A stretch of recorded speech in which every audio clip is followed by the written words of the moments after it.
from Fiber Flux. Welcome to the 2019 Fiber Flux Stashdown Challenge. This is always such a fun and satisfying project to work on throughout the year because what we do is we have one rule and one rule only, and that is to only use yarn that you have on hand. Now, if you're a yarn collector, as I like to call it, like myself, you may have lots and lots of yarn sitting around, and some of it kind of sits around, or you have just a tiny bit of it that you can't really use for a full project. Well, this project is perfect for all of that. So last year, if you joined us, we did the Granny Stashdown Challenge. We basically made a giant granny square using only yarn that you have on hand. So I have mine here. Now this is the one that I made, and it turned out so beautiful. I really was surprised at how the colors all played out, and I was really happy with the result. And I was so excited about this project that I knew for sure that I wanted to do it again in 2019. So we're going to do another Stashdown challenge, and really a large blanket is the best way to kind of eat through all of that yarn that you have sitting around.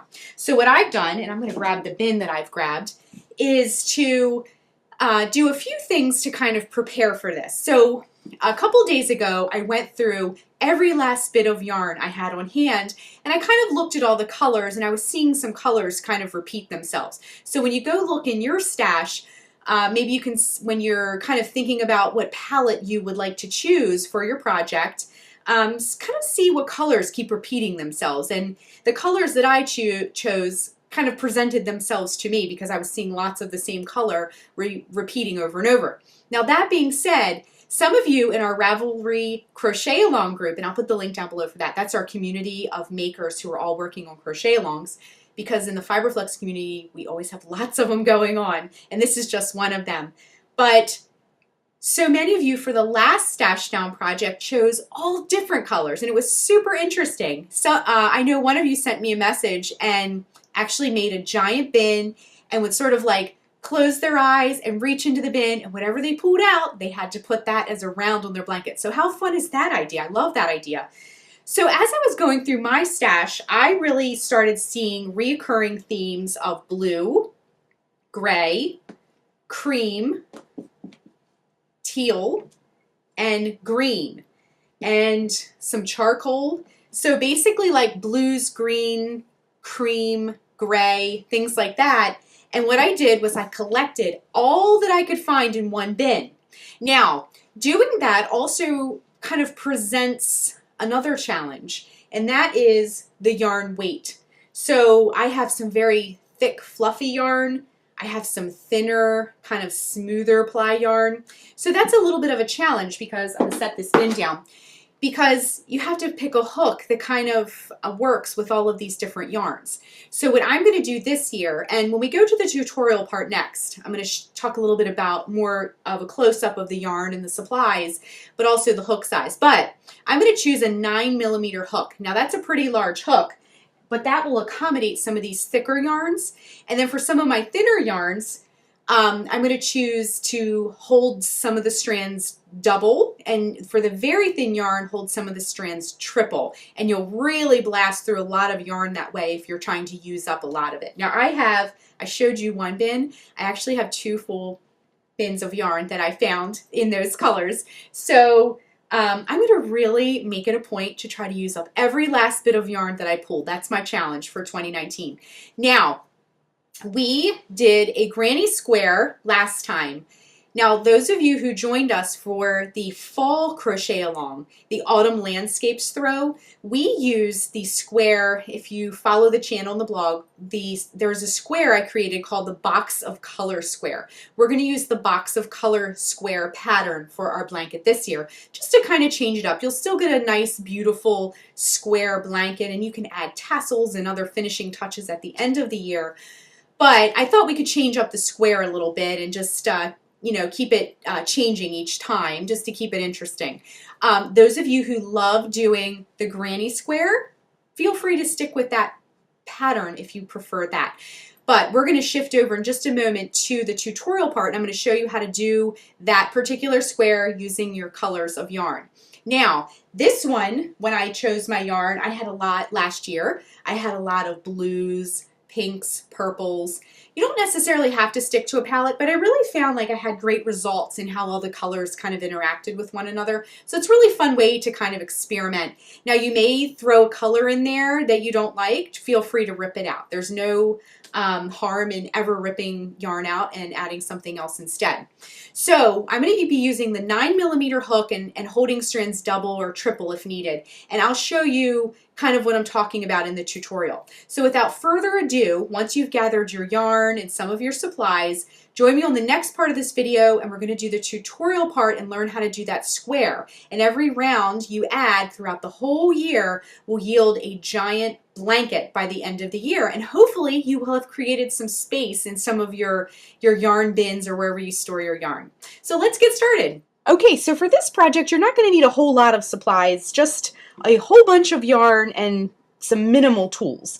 So I just grabbed a pair of scissors, a tapestry needle for weaving in ends, and we're going to learn how to weave those in as you go along too, because we're going to be using lots of yarn and colors. That'll be a really good thing to know. And also you're going to need a 9mm crochet hook. Now, I wanted to say two things about this hook. Some manufacturers call the 9mm hook an M hook, some call it an N hook, some call it an M/N hook. The letter is not as important because it does vary from manufacturer to manufacturer. Just make sure the 9mm hook is used. And some of you also ask me about my hooks. This is a Furls Candy Shop hook. If you hop on over to the Fiber Flux blog, I'll put on some information there about that if you are interested in this hook. It's a really pretty hook and fun to use. Now let's talk about the yarn. Now I did give a specific hook size, but as you can see, I have many different weights of yarn.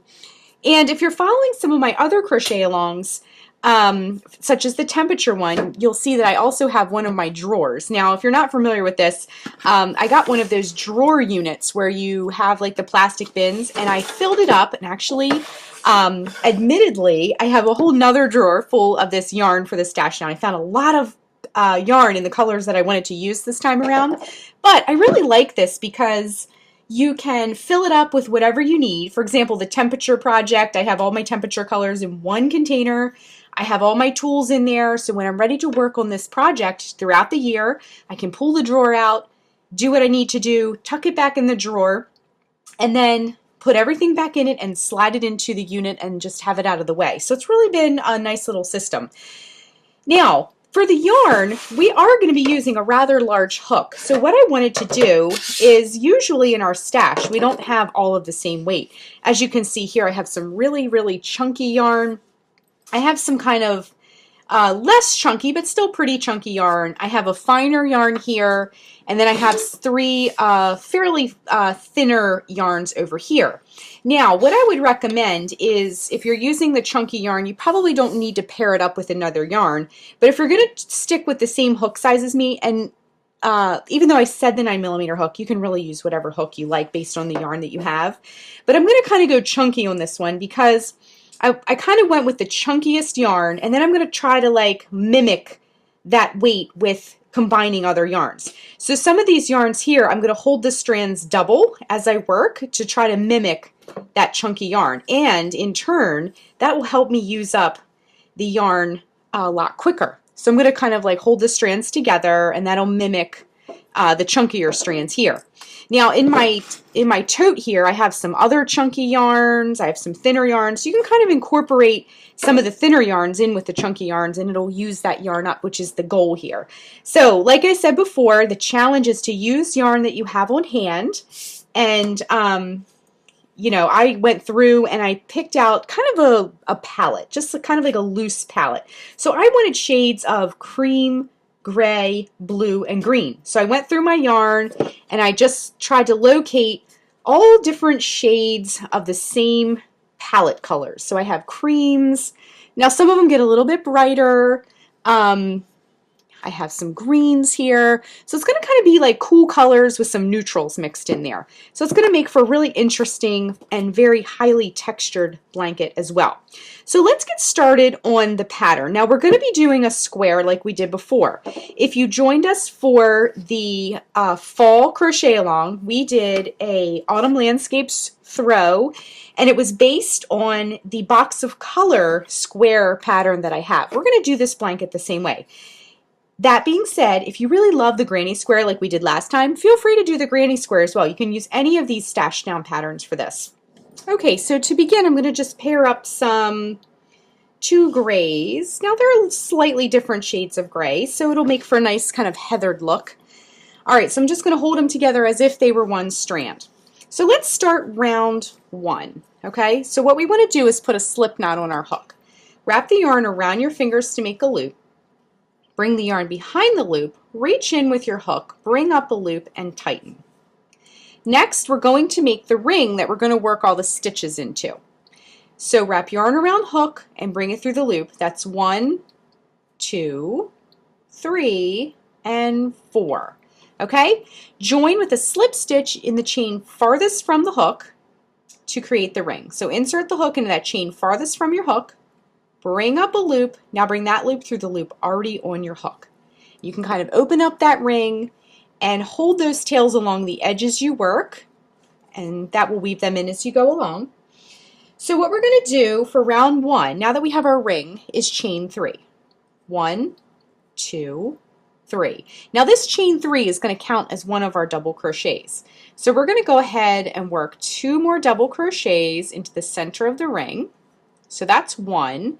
Now if you don't know how to work a double crochet, let me just show you. What you do is wrap yarn around hook, insert it into the center of the ring, bring up a loop. You have 3 loops on your hook. Wrap yarn around hook, bring it through the first 2 loops. Wrap yarn around hook, bring it through the last 2 loops, okay?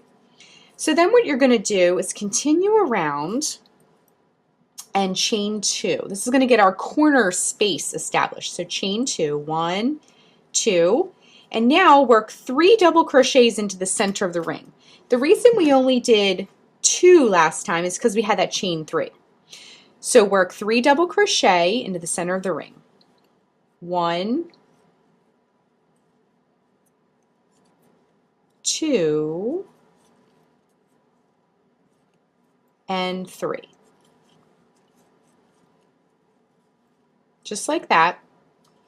And then if you need to kind of slide things over a bit, because it is pretty chunky and lofty, so it gets really fluffy. So if you need more space, just kind of slide everything over.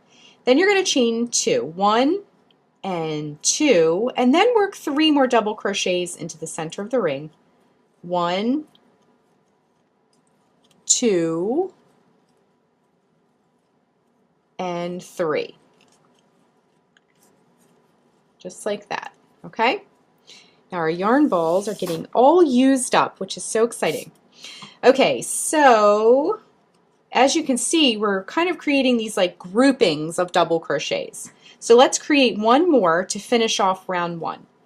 So chain 2, once again to create that corner space, slide things over if needed, holding that tail along the edge, and work 3 more double crochet. 1, 2, and 3. Just like that, okay? Now chain 2, 1, 2, and then you're ready to join to close the round. So count 3 chains up. Remember that chain 3 at the beginning?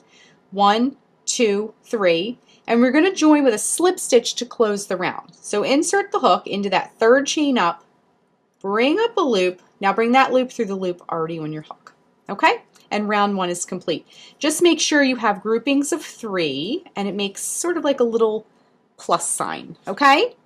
And you have all your corner spaces. So next, what we're going to do is cut the yarn, because I'm going to switch colors. Actually, you know what? I'm going to show you if you want to stick with the same color first. Okay, so I'm doing 1 round, one color per round. But let me just show you, if you wanted to stick with the same color, like if you just had a little bit of yarn, you want to just take it to another round, what you'll need to do is you have to start the round in a corner space, and we're not quite in the right spot to do that.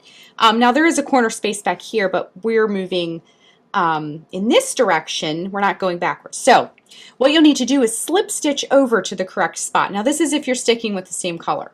So what you're going to do is insert your hook into the next stitch that you come to, bring up a loop, bring that loop through the loop already on the hook. So slip stitch, do the same thing in the next stitch, do the same thing in the next space. Remember that space is where we need to be.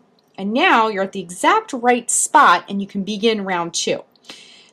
So that's if you want to stick with the same color. I want to switch colors, so I'm going to show you how to do that too. So that way you'll know when each scenario you encounter, you'll be fully prepared. Okay, so I'm going to rejoin to close the round like we did before. And now I'm going to grab my scissors and just fasten off. Okay, so just wrap the yarn around the hook and pull it all the way through. Okay, so here is round 1. Just make sure you have 3 groupings there. And then what I'm going to do is I like to turn it so that the end that I'll be encountering is kind of far away, because we're going to tie more yarn into a corner. And if you have too many ends going on at once, sometimes it can look a little bulky. Before I start too, what I'm going to do, that one that we held along the edge in the center, I'm going to pull that really nice and tight to close up that hole and just give it a snip. If you kind of snip these tails as you go along, you'll have a lot less work to do at the end of your blanket. So just kind of turn your tail away. It can be wherever. And then we're going to switch gears and do a new color combination. I have this, these are very thin, so I have 2 strands of this really pretty teal and this like really deep ink kind of navy blue color. Now if they're not all the same length, you can give them a nice fresh cut, and sometimes when we've had yarn in storage for a while, the ends can get a little frayed. So if you need to do a fresh cut, definitely feel free. Now I'm getting a little bit of collection of ends here. Save these. You can use these to stuff pillows or amigurumi or something like that. Okay, so I'm going to grab my strands. We're just, again, going to hold them as if they were one strand of yarn. Pick a corner, and we're going to just kind of bring them through that corner space, just like that, and just tie them right on, okay? Now with this project, as much as possible, if you can weave those ends in as you go along, it'll be a lot easier. Some ends you'll still have to, you know, grab your tapestry needle, but we're going to kind of reduce that as much as possible. Okay, so we tied the new yarn right on. If you have a way you like, you prefer to join yarn, if you like that better, definitely feel free to do that. I just like to tie it right on and weave the end in as I go. Okay, so now that we're done too, to stay organized with our yarn that we just used, you can kind of just toss it back in your bin. Okay. Now we're ready to move on to round 2. So reinsert your hook back into that same corner space and bring up a loop. Then we're going to chain 3. 1, 2, 3. Now I will say the sides are going to grow, but your corners will always be worked the same way. So we did a chain 3. Now work a double crochet into that corner space and chain 2. And then work 2 more double crochets into that corner space. So 1, whoops, let me get a little bit more yarn here, and 2, just like that. Okay, now our first corner is complete. That's how you'll always work corners in this project. Okay, next we're going to work some back post double crochets across these 3 double crochets from the previous round. Okay, so what you want to do that is to wrap yarn around hook, come in from the back, go over top of that post, and back down. You might need to kind of open it up a little bit. Wrap yarn around hook, bring the yarn back through the way you came. You'll have 3 loops on your hook. Wrap yarn around hook, bring it through the first 2 loops. Wrap yarn around hook, bring it through the last 2 loops. Okay, and it should look just like that. Now as you can see, there's a little horizontal bar, and that'll add a really interesting design element as our square grows.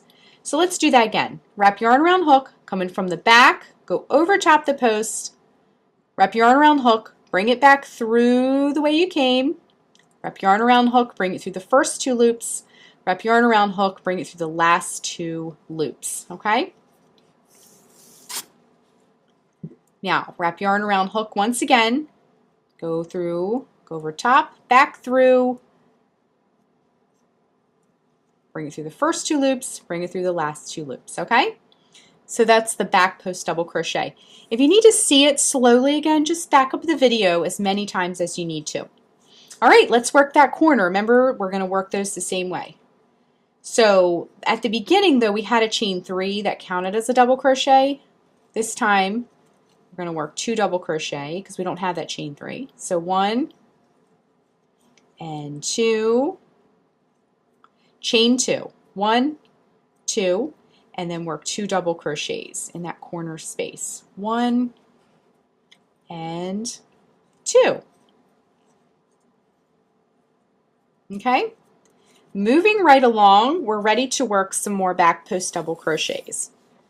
And we're really using some yarn up, which is exciting. Okay, so work a back post double crochet in that side stitch. 1,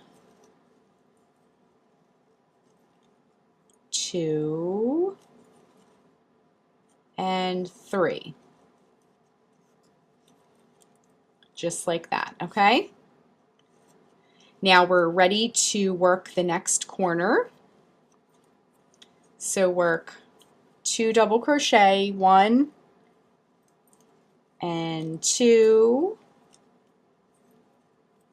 Get a little bit more yarn here. Chain 2, 1, 2, and then work 2 more double crochet into that corner space.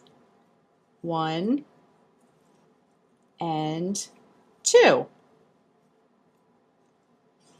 Okay. Now I have to say the teal with this darker blue makes it look kind of dimensional. It's really neat. You'll really be, especially when you hold multiple strands together, it's really neat to see how the colors start to blend. They look different than separate yarn balls sitting on the table. Okay, so we're going to work our next side. So that's again a back post double crochet. Okay, we're going to work our next back post double crochet. Now I wanted to point out that sometimes the tails on these back post double crochets can kind of get pushed forward, because see how these stitches get kind of pushed forward as a decorative element, but we may have to kind of pull the tail to the back for the back post stitches. But just as a side note, they're a little bit tougher to weave in. Okay, so work a back post double crochet in the next stitch. Just like that. Back post in the next stitch. And then we're going to work our corner, our last corner of this round. Remember, 2 double crochet, 1 and 2, chain 2, 1, 2, and then 2 double crochet. 1 and 2. Okay, now we're at that last edge here, so we're going to work our back post double crochets. There's 3 across here, so 1,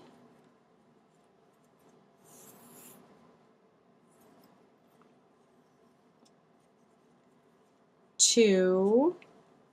Sometimes holding multiple strands, you might have to stop and sort of straighten them out like I did just now. It can get a little bit much to handle. Okay, so we worked our 3 back post double crochets, and then once again we're going to join with the slip stitch to close the round. The same thing we've been doing. So count 3 chains up, insert the hook, bring up a loop, bring that loop through the loop already on your hook. Okay, so round 2 is complete, and it looks very interesting. Lots and lots of texture going on. So we're going to cut the yarn. Once again, if you want to stick with the same yarn, just slip stitch over to that first corner space, okay? So fasten off.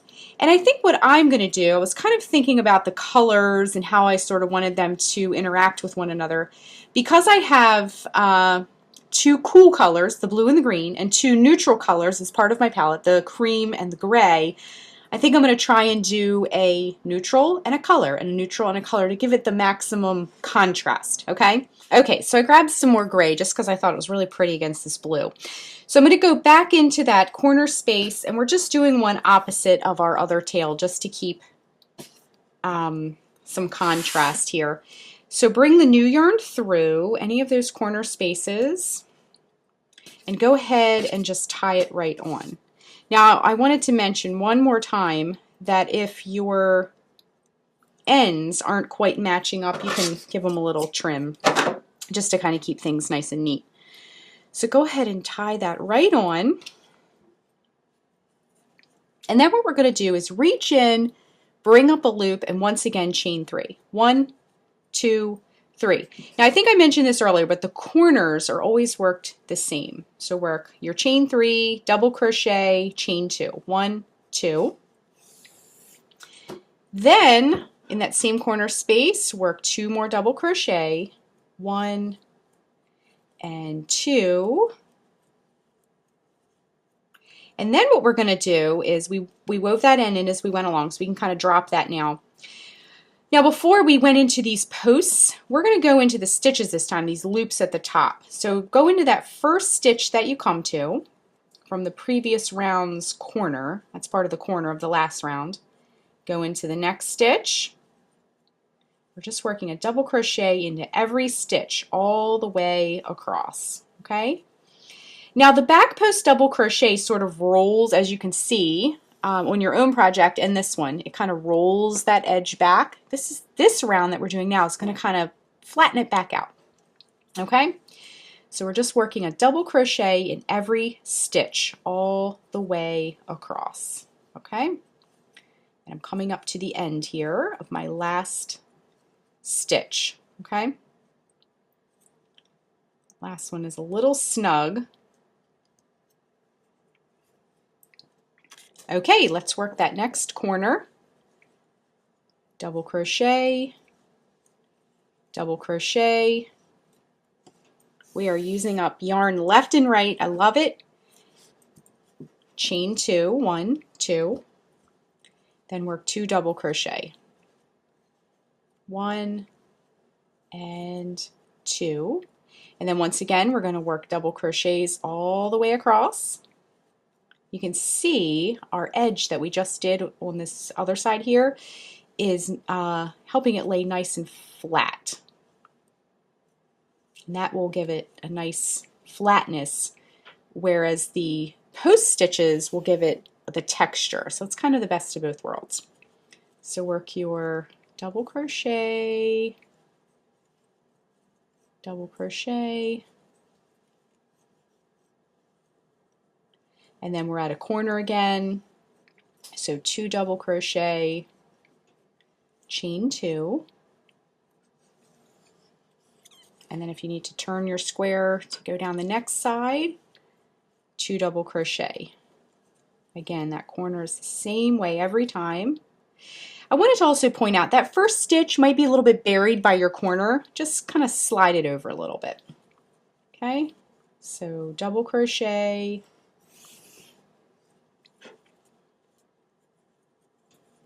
double crochet all the way across. We're coming up around here. I always find personally, for me, it's easier to, or faster rather, to work double crochet. So these double crochet rounds, you just kind of zip right through them. Now this is where we join the yarn, so it's going to be a little snug because there's a knot there. Just kind of go right over it.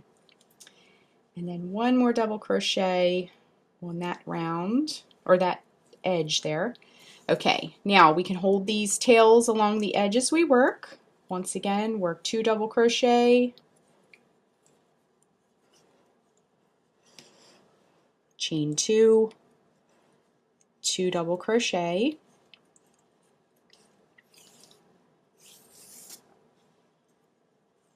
and that was 1, this is 2. Still holding those tails along the edge. And then the last edge here, we're just going to work double crochets all the way across. Still holding the tails. You can hold them as long as you feel that they've been sufficiently woven, and then you just kind of drop them. and then work your double crochets all the way across down this side. Okay? So for the rest of your blanket, we're going to work rounds 2 and 3 over and over and over again until your blanket is basically as large as you'd like it to be. Now I'm going to join with a slip stitch to close the round. So just repeat rounds 2 and 3 over and over, and let me just cut the yarn. And so what you'll want to do is just keep changing the colors as often as you like. If you need to see rounds 2 and 3 again, just simply back the video up a little bit and you can see. Now you can see the square that we've started. It looks very, very pretty. And you can, that's one of our ends here. You can just snip that one, get all those ends trimmed as you go, and then we'll have this one for next time. So we're just going to be repeating rounds 2 and 3 over and over and over until your blanket is as large as you would like it to be. So I'm going to continue working my neutral, my color, my neutral, my color for the rest of the blanket. And then in the spring, we'll have an update. In the summer, we'll have an update. In the fall, an update. Winter. And then at the very end of the year, we'll wrap it up and we'll have the big reveal of everyone's blanket. So share your finished or your work in progress blankets throughout the year using the hashtag Fiber Flux CAL, and you can kind of see what everybody's working on. It's really fun.